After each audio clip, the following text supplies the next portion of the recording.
You wake up inside a well-appointed hovel. This is your home now. What should I be doing? The more brave, clever, ferocious, kind, and honest you are, the more other monsters will grow to respect you. Gain enough respect, and you might someday affect important world events. You wake up in a well... Start living as an adolescent. Is this me? Okay. Let's enter the big bad world.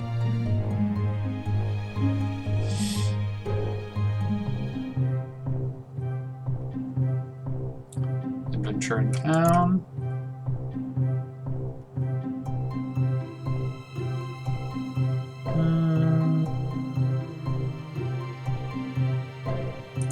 Let's start here. Outside your house, Nashgash charges from a nearby bush, sends you tumbling.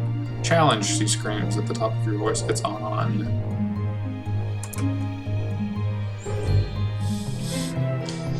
Flattened under your bottom, Nashgash admits defeat. She was always weak to attacks from above. Alright.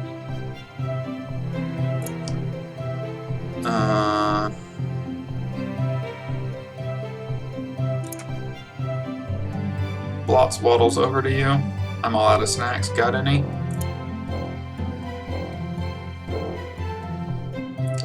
Blotz is tiny in the right light. One can mistake him for a squirrel.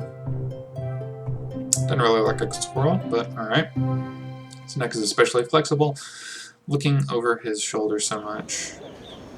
He's Nashgash's best friend, which means she constantly attacks him. Nah. You're kinda mean. Whatevs.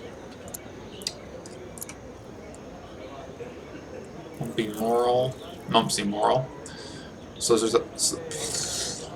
Why do I even bother at this point? Slithers up to you and says, I wonder if you can confirm a rumor for me.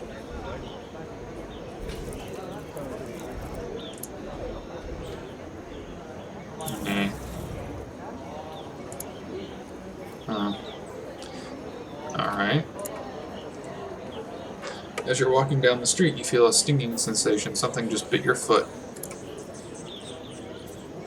When you look down, you see a small pile of human teeth in a small wire mesh bag.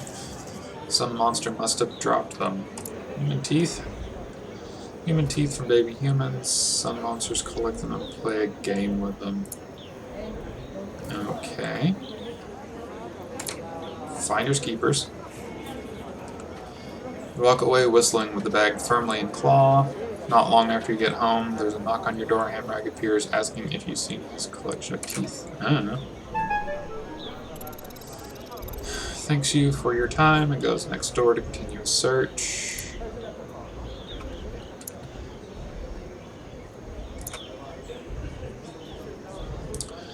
Not sure exactly how, but the conversation in Important Square has turned into a bragging contest. Suddenly everyone looks at you waiting.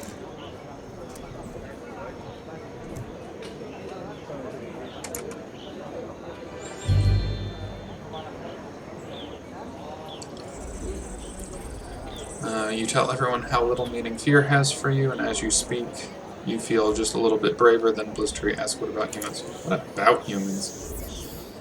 What if you met a human in the forest, just one? What would you do?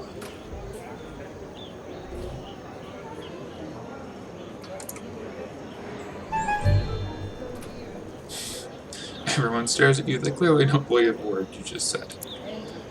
Well, that's fine for them.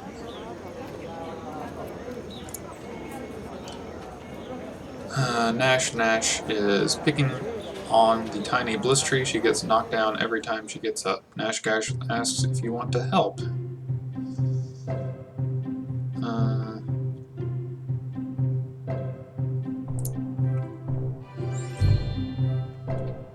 Without even a thanks, Blistery runs away, leaving you and Nashgash to touch.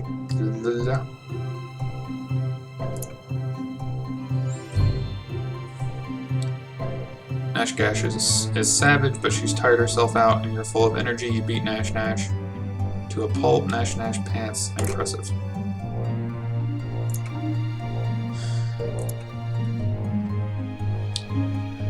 This tree dumps a double armload of objects on the ground.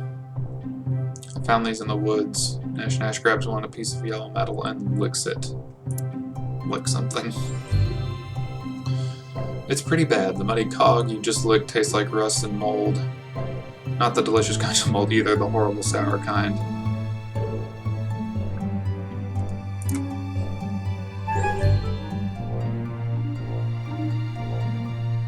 It's weird.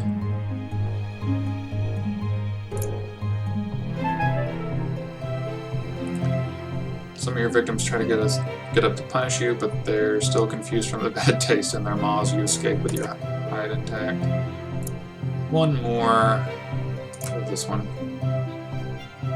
Something smells good. You and Godclaws find a trail of feathers at the edge of town. Following, you find an eagle with a bleeding wing. Is that good? For several hungry monsters, possibly. For two small ones, maybe not. This eagle is big, and hurt or not, he could probably mess you up pretty bad.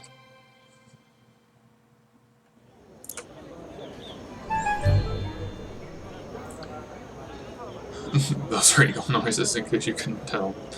Yeah, he's not so tough. Everyone stares as you and Godclaws drag your delicious carcass, or drag the delicious carcass, into the center of the cave. There's almost too much to finish. Adolescence is fleeting. You have grown beyond youth and have become an adult. You've been dragged from your bed by your friends and neighbors. Try fighting. They surround you and hold you down, not ungently, until you stop struggling. Neighbors throw you into the center of a great circle of monsters, all older than you. They whisper to each other, then look at you, then whisper some more. Get on, getting on. Monsters murmur and mutter, spit and snarl. They're deciding what best defines you as a monster. Some of the monsters flinch when you raise your voice. It's gratifying, but it doesn't seem to make their deliberations any less deliberate. Eventually, though, they come to a decision. About bloody time. The ring of monsters shuffles closer, forming a tighter circle. Elders loom over you, while the smaller adults crouch low. Your surroundings grow shadowy and dark. You see concern in some of their faces, but very little respect.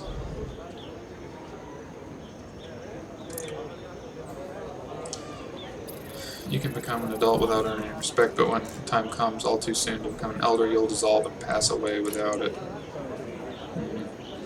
You see concern in some of their faces, but very little respect.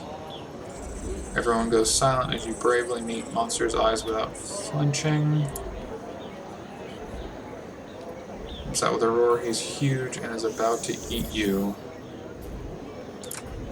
You don't have enough bravery. Seems so. Opens his mouth wide enough to eat you up in one bite, then gives you a silly little kiss. Everyone cheers. Okay. You're an adult now.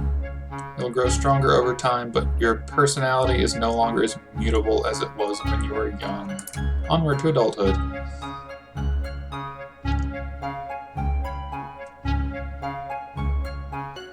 Ignore the weird cut. I was taking a voice break because this is a lot harder than I remember it being. Alright, let's go to Monster Adulthood. See what exploring gets us first. Let's try this one. You and Godclaws come across an ant and a grasshopper, both locked in mortal combat. Each is biting the other's back leg. Get involved in a bug fight? Alright. As you reach for the bugs, Godclaw holds you back. Isn't there a legend about bugs and wheat? Maybe we should be careful. Silly Godclaws, monsters fear not such things. Go ahead and interfere. You shrug off Godclaws and get back to what you were doing.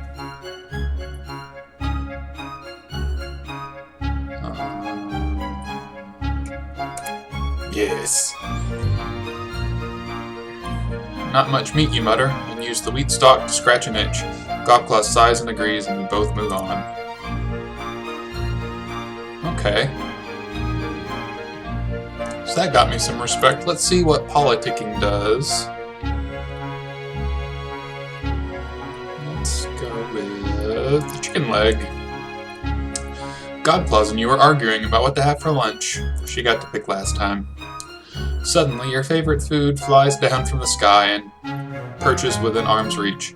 The magpie chirps. Have either of you seen a cornfield around here? Your stomach growls.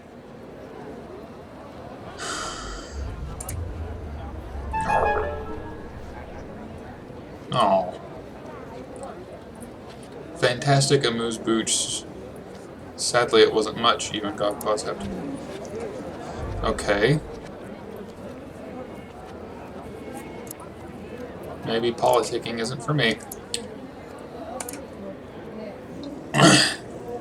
Wild chickens are back in season. As delicious as they are mean, they're loose within the whale mist, and the monsters are all hunting them down. Hunt those wild chickens. Deep in the woods, you're looking for chicken scratch when you literally stumble over a hen guarding a cluster of chicks. The hen clucks and caws at you. Look at that hen, she's huge. Fight the hen. Fight the hen. Though the clucking makes your blood turn cold, you seize the greatest hen and fight until you're both a mess of feathers and blood. But victory is savory. Nash Nash cheers so hard that two chickens she hasn't killed yet escape her grasp. Okay. So with the... I guess not... Well, hold on. 1, 2, 3, 4, 5, 6, 7, 8, 9, 10. So I can do all of these and be fine. As you explore the whale mist, you notice that the air smells faintly of gingery bread. Ahead, there's a flock of very fat birds pecking a trail of crumbs that winds through the forest. Follow the trail of birds and crumbs. It leads along the twisting paths you never knew existed. Deep in the forest, you come across a rickety human house which smells of baked goods. You hear human speech. Two children are babbling nearby. Eat one of the children. When do you get a chance like this again? The children emerge from a house as it begins to burn. The girl looks back at an older human starts to scream inside, and you make your move. The boy is too slow and tired to respond. Oh yes, so delicious. So very good.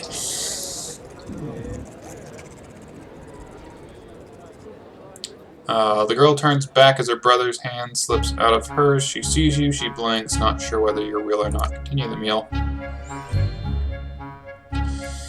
The girl's eyes widen as you spread your claws. She slaps you and it hurts. It hurts worse than a slash from the claws of the oldest monster. You spin and knock her down, then move in to end the fight before she can end you. Take some home to share. You walk into Omen with a bulging belly smelling of meat and gingery bread. Every monster you meet gets a little something put in the larder. And toes. Toes for everyone. Cool. I just ate Hansel and Gretel. Alright, so my bravery's maxed out. And so is my ferocity. So, I just need to continue being awesome like that, I guess. Let's go to this blood splatter. You stalk the forest, hunting an elusive swift elk. Suddenly it emerges from the underbrush, lowering its antlers and pawing at the ground. It's going to charge. The elk charges, and you duck under it, slashing a hole in its chest.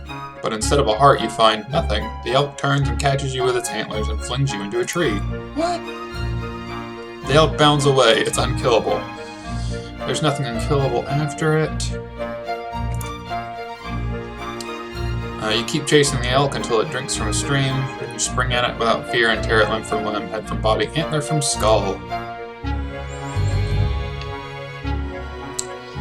Its pieces are still twitching as you devour them. You are filled with a strange heat, but it soon fades. Other monsters comment on the new swagger in your step as you return to Omen. Okay.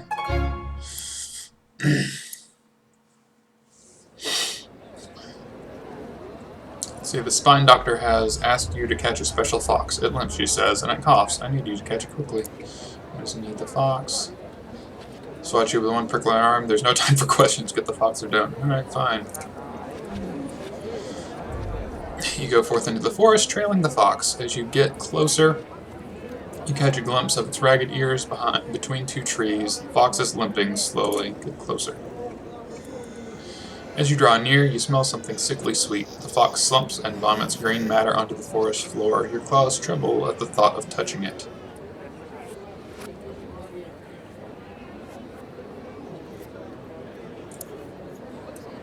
Pursue. Fox sickness can't harm a monster. The fox tries to scare you off the last moment by throwing up again, but you snatch it in your claws. Return to the doctor. The doctor accepted the fox with delight. She nods to several patients waiting to see her.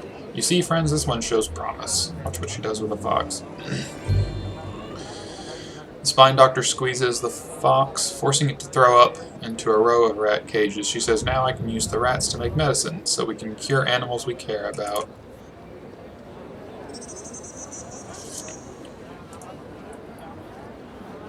Bees! Alright, so I've got 8 left. Let's try one of these and just see what kind of stuff they are. You find blots hitting a dented alarm clock. Why have bells that don't ring? There's some kind of wrong. Before he can answer, he throws the clock over his shoulder and glowers at it. Can you fix it? You smile and say, no, but I can keep it. He whines a little as you walk away. Okay, that did nothing. Spine doctor is treating 2 injured monsters in Portland Square. She breaks off her own quills and uses them like sewing needles. A little iron pot boils over a fire, but it's just water. The doctor seems to have run out of something. Who's hurt? Prudence and Proofrock are lying prone, both covered with long, straight lacerations. Blood and slime seeped from every cut.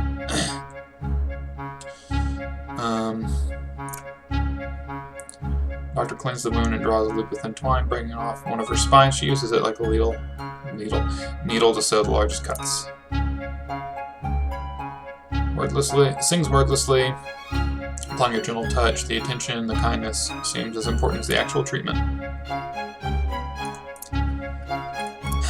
I feel like I'm choosing wrong with those because nothing is happening.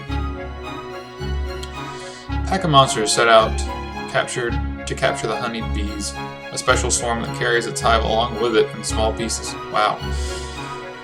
The sweet odor of rich honey is everywhere along the forest trail. Onward. Blistry says me first, and I'm not sharing either. It's every monster for herself today. Nash nods and flexes her claws up as everyone splits up. Merc. Lunge into the heart of the swarm. You brush aside the swarm and return home with a delicious honeycomb. Even better, it's studded with crunchy bees. A few hundred stings are a small price to pay for its sweetness. That one was better. More goats. A squirrel hops into a pool of sunlight, bright-eyed and bushy-tailed, ready to bury nuts and make something of itself. You drop on it from a branch, grab it, and twist its head off. Okay. A young wolf suddenly leaps in front of you, snaps the squirrel out of your claws, and runs off laughing and barking. Wolves can bark now. Isn't that only dogs? Turn the tables on the wolf. A second squirrel creeps up and pokes at the discorporated head of the first one. You grab the new squirrel and chew on it a little, thinking.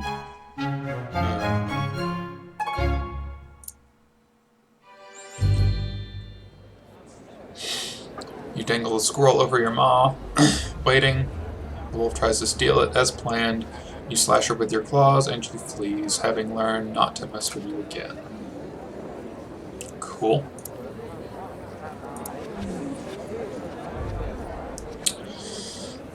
A flock of geese are in the square. No honk can talk.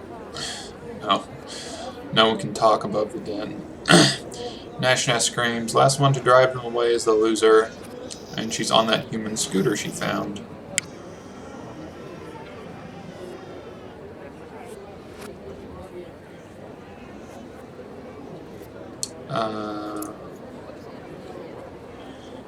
You run to Hamrag's hovel and steal or borrow the fox pelt he uses as a doormat. Let's gear up.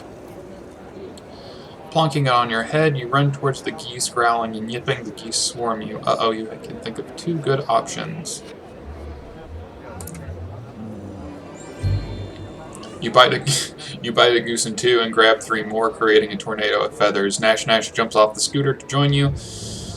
You win, she admits, mouth full. Pretty badass. You're following a deer in the forest when the trail comes to an abrupt end just in front of a cave entrance. The hoofprints look strange, like the deer doubled back, walking backwards in its own tracks. Okay, so what do you do about it, smart monster? Clearly, you should fight the trap. The trap against the deer. Clearly, you should fight the trap. You charge into the cave, claws bared, and find Hamrag taking a nap inside. Your attack is so ferocious that he wakes up screaming, "Hey, you've grown stronger." That was interesting. Let's finish this up. You and Nash Nash encounter the Proud Bear. This is an honor and a problem. The Proud Bear has killed monsters, something rare in the animal kingdom. He stares at you. Formulate a plan of attack. The bear seems to read your smallest motion as though you have shouted your intention. He stands on his hind legs and gives you a little bow.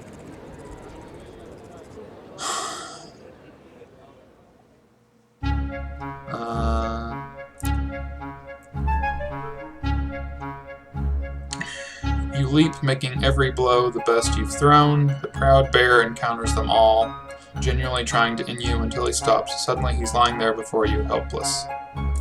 Shred him to pieces. You burrow halfway into the bear's great chest cavity, then burst forth, leaving nothing but limbs, ribs, and head. Nash Nash jumps up and down, punching the air and laughing.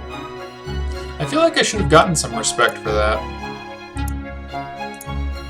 Maybe if I had bowed first. Alright, one more. This one. Monsters are gathering around the skull pole. They invite you to dance with them. Dance. The only problem is you've never done the skull dance, and now everyone is watching you.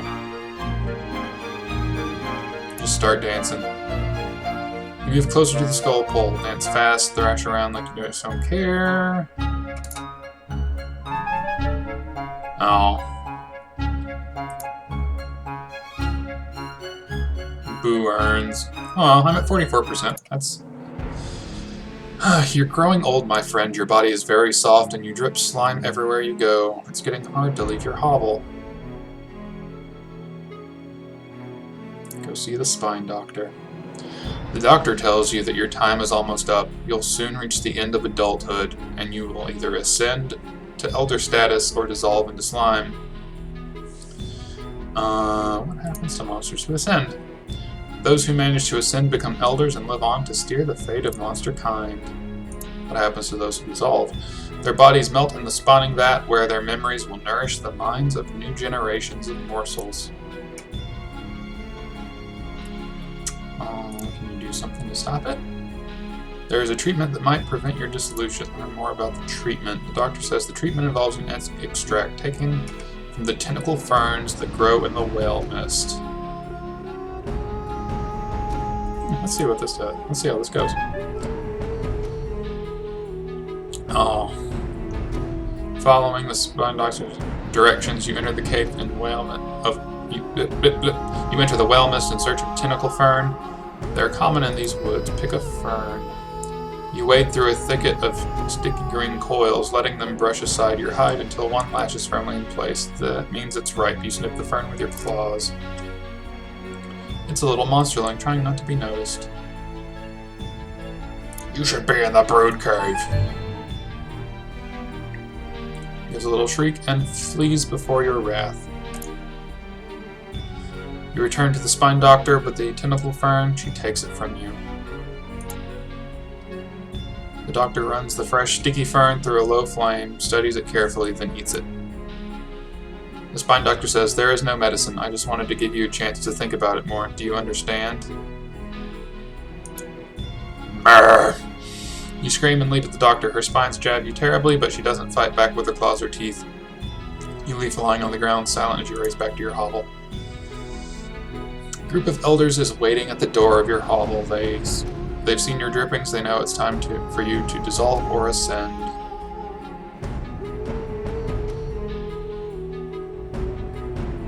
Let's see where I end up. The Elders of Omen surround you with the spawning vat. They've built a fire beneath a small cauldron. Your body is squishy and damp. Examine the cauldron. Be tested. Try to ascend. Dissolve. Become one with the spawning vat.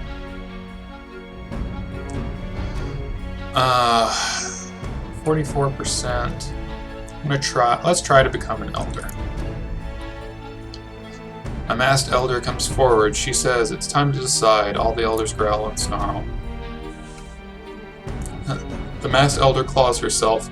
3 drops of liquid splatter against the hot bottom of the empty cauldron. Thick vapor rises into the air. Is that blood or slime? You can't be sure. It depends on how much she respects you.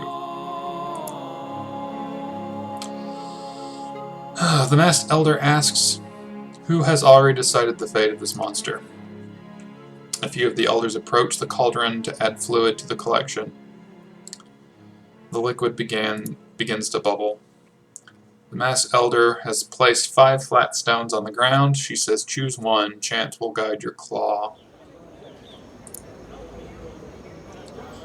The other side of the stone is etched with a crude glyph. It shows 2 monsters fighting. The masked elder says, "We will test your ferocity." Ah, cool. I maxed that one out. 2 large monsters seize you from behind. They growl and try to pull you apart. Fight them both. You flick your claws out and squirm around to face your attackers. With a blood-curdling shriek, you give one a face full of slices. Several monsters howl their approval and step forward, adding more fluids to the iron cauldron. Choose the next stone. The other side of the stone is etched with a crude glyph. Kindness. A huge elder carries another monster close to the cauldron. The other monster is half melted and hard to recognize. It's Nash Nash, or what's left of her. She's begun to dissolve like you, and her condition is far advanced. What's going to happen to her? The masked elder says, "We have decided that Nash Nash is too violent. There is a place for pure ferocity in our world, but it must be tempered with other qualities." The elder says, "See her eyes. She still sees with pure rage. Perhaps you can calm her before the end."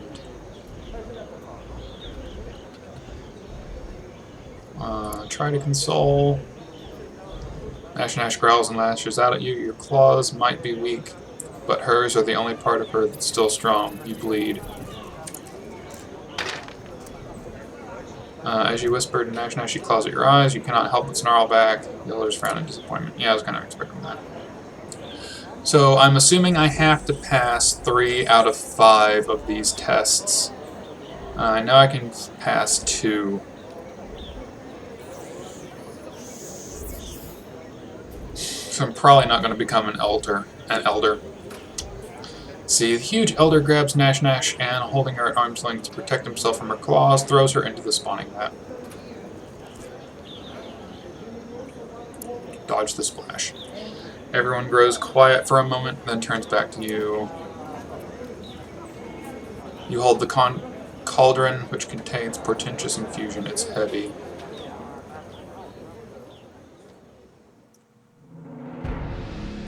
Oh, so I just got 2 random tests, and I passed 1.